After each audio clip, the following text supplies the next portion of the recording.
All right, so welcome back to our Kids Love Golf series. This particular video is just on kind of sorting through knowledge, sorting through information.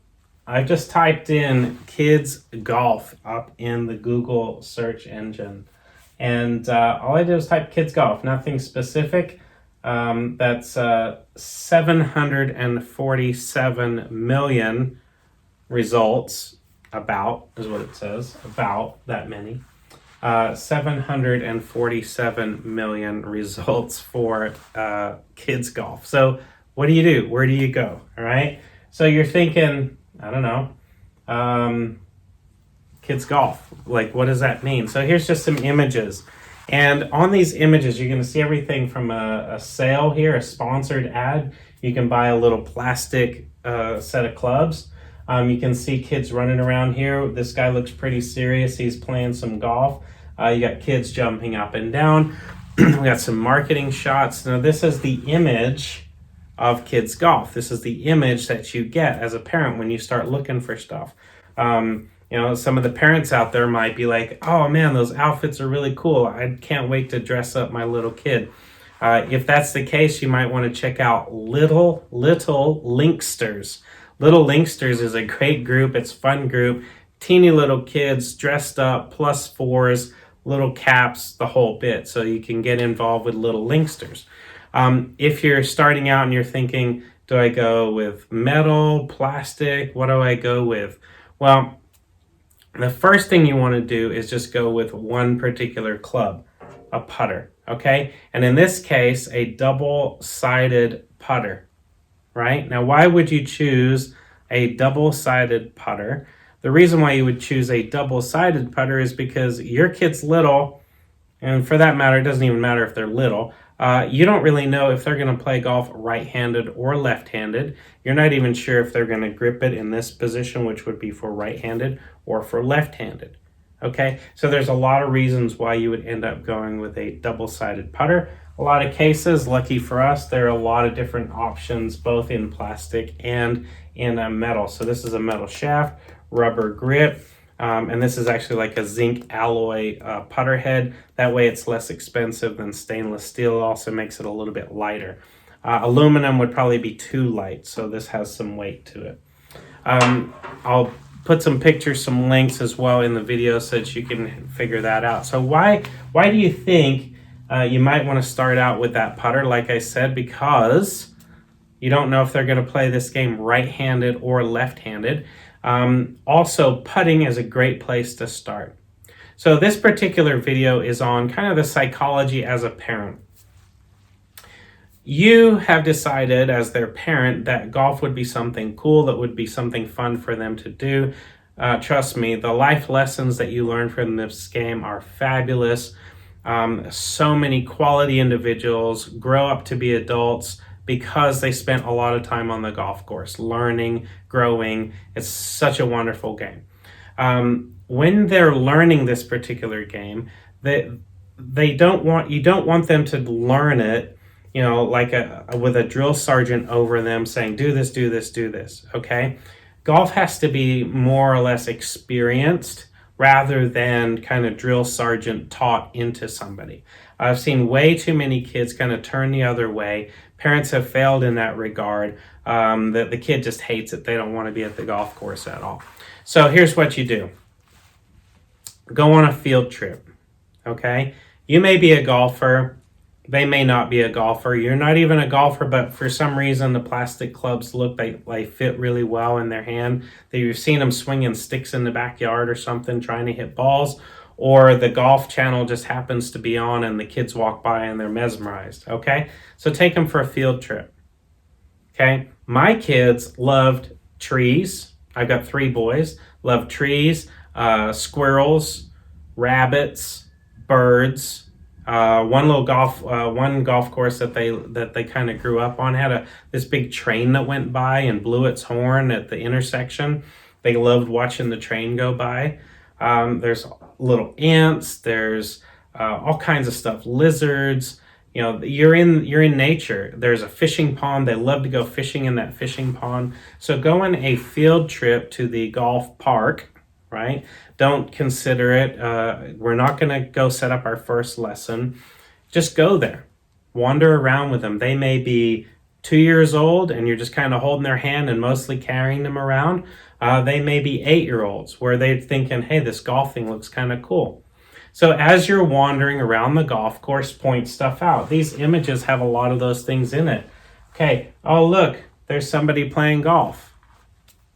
Look, that person's wearing a red hat. As you walk through the golf shop, oh look, those are golf shoes. You walk outside onto the driving range. Hey, look, all those people are all hitting golf. That person's playing right-handed. That person's playing left-handed. Oh, look, there's a squirrel in the tree. Right? Just make it a field trip. There is no golf involved at this point. You're not setting aside time where if all of a sudden you're thinking, okay, I've got an hour or two, and then it's a struggle getting them in and out of the car seat, or you're on the way to the golf course and they fall asleep and you're thinking, oh, this was our time for golf and I've lost that opportunity. No, just let them sleep a little bit longer. Even if you just get 5 or 10 minutes, it's just a fun opportunity. It's a golf field trip, okay? Find out if the golf course has some ice cream or a shake or something like that. Take them in the restaurant, order some food, sit there and look out the windows, look at the beautiful environment, okay? Make it a field trip opportunity. Go for a little walk. Make sure you check in the golf shop and make sure you're not walking on part of the golf course where it's unsafe for you to be, or you're going to be distracting the golfers. But trust me, there's plenty of places around any golf course I've ever been to that's just beautiful. Maybe you go as a family and you just go to look at the sunset over the golf courses. A lot of sunsets are just amazing at golf courses. So you check all that stuff out, make it a field trip. You're not going to play golf, you're going on a golf field trip, right? That's all it is. So the psychology of that is that little one comes along with you. They're not being told to necessarily do anything. They're not being made to swing a club that they don't know what end to hold. They don't know what they're doing. They're not being instructed on how to stand. You know, you don't have parents like taking their little feet, pushing them apart, holding them there, trying to make them swing. You're not worried about accidentally dropping a bucket of golf balls at the driving range and having them bounce down the cart path. There's so many really kind of negative things that can happen if you go with the intention of, hey, this is going to be a golf lesson or a golf thing that we're going to do. Just go for a little quick field trip. Could be 30 minutes, could be an hour. It'll probably turn into 2 hours and you're going to have a blast, okay?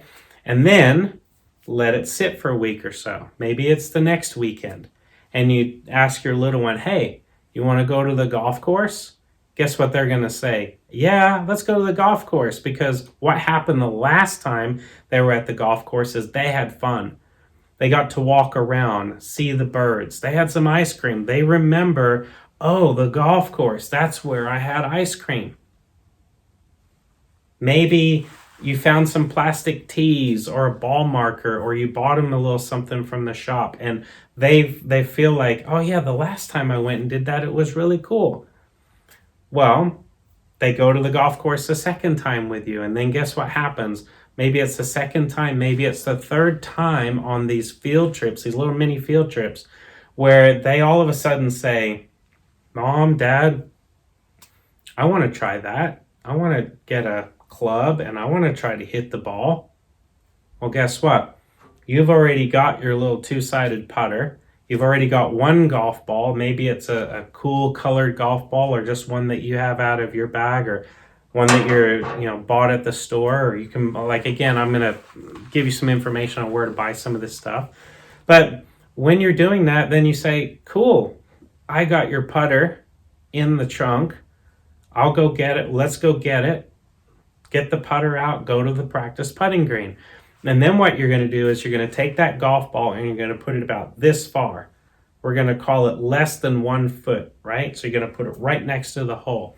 And then your little guy is going to go up, and then you're going to tell him, okay, take your club. You're going to hold this as the grip. This is the shaft. This is the putter head. You're going to take this part and you demonstrate, and you go boonk, and you put it in. Sometimes you probably won't even have to demonstrate, because you've done 1, 2, or 3 field trips and you've made a point to show them, oh, this is a golfer. Look, he's on the putting green. He's using his putter. He's putting the ball into the hole. You can do this virtually a little bit, even on TV. You can watch the Golf Channel. But trust me, it's not the same. It's not a golf experience. But you want the little ones to be asking you to take them to the golf course. And then when you start taking them to the golf course, then you start having them putt with their putter. So it may seem kind of like you're tricking them. Really what you're doing is you're giving them an opportunity. You're saying, hey, this is golf. Do you like it? And then you're waiting for a reply. You're waiting for them to say, I like golf. When they say, I like golf, then you take them more. And then if you're, again, like you've decided, hey, we're going to do a 1 hour golf lesson, and you maybe paid a good instructor a decent wage to do that golf lesson. And you're thinking, I paid my money. I want to get all 60 minutes worth out of this golf lesson. Well, trust me, if your little one has timed out and after 10 or 15 minutes and said, I don't want to be here anymore, you don't want to push them. If you push them, they're going to push back, and then a negative experience is going to happen. Now, granted, we're not going to be able to protect our kids from all these negative experiences. Trust me, I'm not that kind of a parent.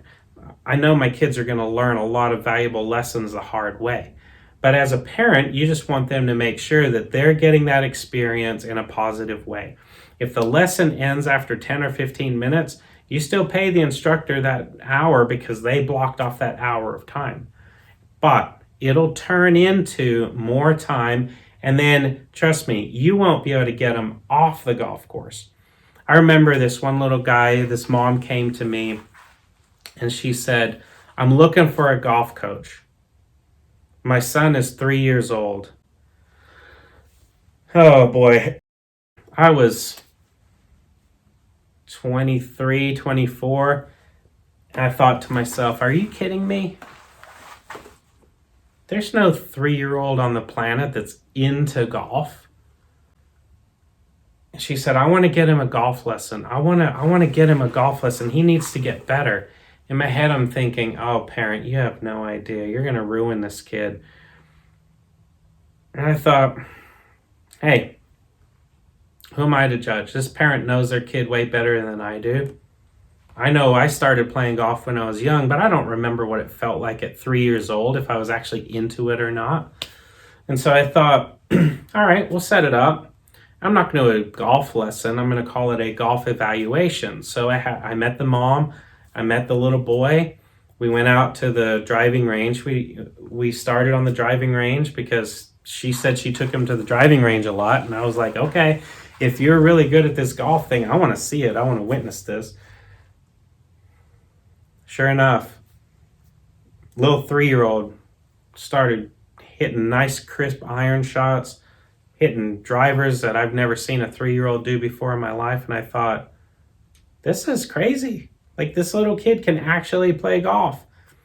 And then I thought, okay, well, can they play golf or can they just hit a golf ball? I've seen, like even Tiger Woods' little phenoms. I was probably in the phenom category at that age. I could hit a ball, but could he play golf? So we took his little bag and we walked over to the short game area, and I dropped a ball and I said, all right, let's chip that little ball over to that hole, and then I'm going to have you go putt it in. Sure enough, took his little wedge, chipped it up onto the green, went over there and putted it in, and I thought, wow, this kid is really good. And he does. He actually needs some guidance, some coaching. So even at 3 years old, you never know. Your kid may just grab a hold of the sport and just love it. And in this case, the dad played a little bit. The mom really didn't play at all. They both kind of had semi-golf families, but they weren't really super into it. And so that's why they were looking for a coach. So they needed somebody to move that kid along at the kid's pace. It wasn't the parent that was saying, I've got to turn this kid into a genius golfer. This kid's going to be a phenom. We got to get him a full ride scholarship to college. That wasn't at all it. The mom was just like, what do I do? This little kid keeps constantly badgering me. Mom, take me to the range. Take me to the golf course. He would sit there and watch the Golf Channel. And she didn't know what to do. because she had taken him only so far. She needed a coach, someone that could help him. So I stepped in and helped him out. We worked together for a few years. I moved away to a different city. I still remained in contact with that family, and guess what? That child did go on to get a full ride scholarship to a Division I college. Okay, so the thing is with golf, it's about time. If you want to be in the game for a really long time, you have to start well. You have to start correctly. Nurture it. Do a field trip. Give that kid an opportunity to decide if they really like the game of golf or not. And like I pointed out, you have millions and millions and millions of pieces of information. But the one piece of information that is most important is that that child basically decides on their own that they think golf is cool and they like it, and they start asking you to go. And even if they don't ask you to go, as long as when you say, hey, it's time to go to the golf course, they light up and they go, oh, that's cool, let's go. The last thing you want is to say, hey, let's go to the golf course.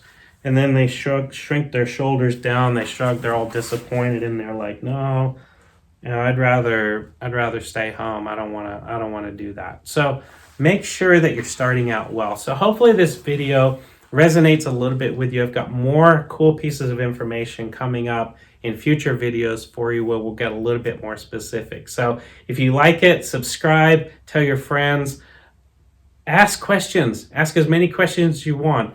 I know I'm missing stuff, but I'm here to help you. So if you ask a question, I'll answer it in the comment section below this video. Thank you, and we'll see you in the next video.